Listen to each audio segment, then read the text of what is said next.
दास द्वारा रचित शीर्षक वन पथ पर में तीसरा सवैया। रानी मैं जानी अजानी महा पवि पाहन होते कठोर हियो है।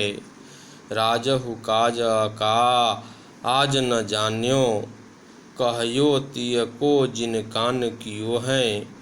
ऐसी मनोहर मूरत ये बिछुरे कैसे प्रीतम लोग जियो हैं।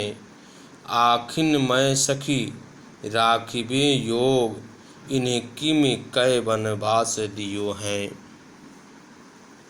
रानी का अर्थ यहाँ कैकेयी, अजानी का अर्थ अज्ञानी, पवि का अर्थ है वज्र, पाहन का अर्थ है पत्थर, काज अकाज का अर्थ उचित और अनुचित, जान्यों का अर्थ जानती, ती का अर्थ पत्नी स्त्री, कान कियो का अर्थ कहा मान लिया है, जोग का अर्थ योग, किमी का अर्थ क्यों।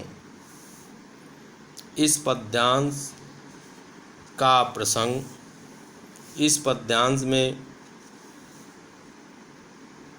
राम सीता और लक्ष्मण के वन जाने पर मार्ग के गांवों की स्त्रियों के हृदय में उद्गारों का सजीव चित्रण किया गया है। व्याख्या। रानी मैं जानी अजानी महा पवि पाहन होते कठोर हियो है।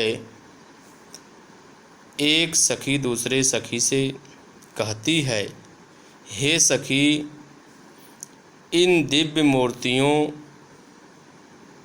राम लक्ष्मण और सीता को देखकर तथा वनवास के कारणों को ध्यान से विचार कर मैं समझती हूँ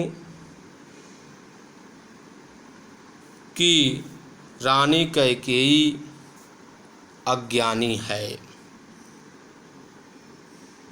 पवि पाहन होते कठोर हियो तथा उसका हृदय पत्थर और वज्र से भी अधिक कठोर है।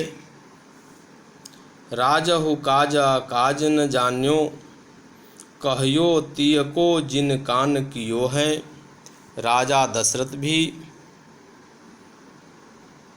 किम कर्तव्य विमूढ़ हो गए। वह यह न समझ पाए कि क्या अनुचित है और क्या अनुचित है, अर्थात क्या करने योग्य है और क्या न करने योग्य है।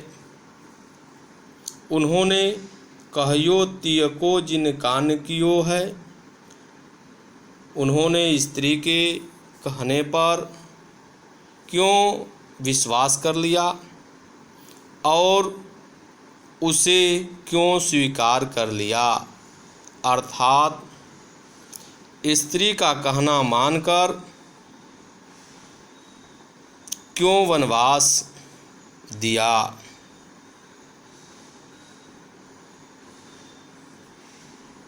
आगे, ऐसी मनोहर मूरत ये बिछुरे कैसे प्रीतम लोग जियो हैं।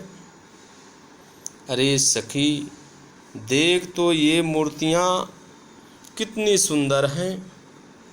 बिछुरे कैसे प्रीतम लोग जियो हैं। इनसे बिछड़कर इनसे लगाव रखने वाले लोग कैसे जी रहे होंगे। आखिन मैं सखी राखिबे जोग इन्हें किम कै वनवास दियो हैं। हे सखी, ये तीनों तो आँखों में बसाने योग्य हैं, तब इन्हें किस कारण वनवास दिया गया है।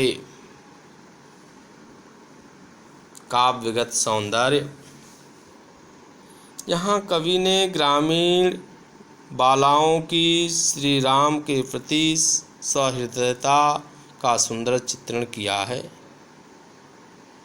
भाषा ब्रजभाषा है, शैली मुक्तक, छंद सवैया, रस करुण रस एवं श्रृंगार, अलंकार अनुप्रास, गुण माधुर्य, शब्द शक्ति, अभिधा व्यंजना लक्षणा अर्थात तीनों शब्द शक्तियाँ यहाँ हैं।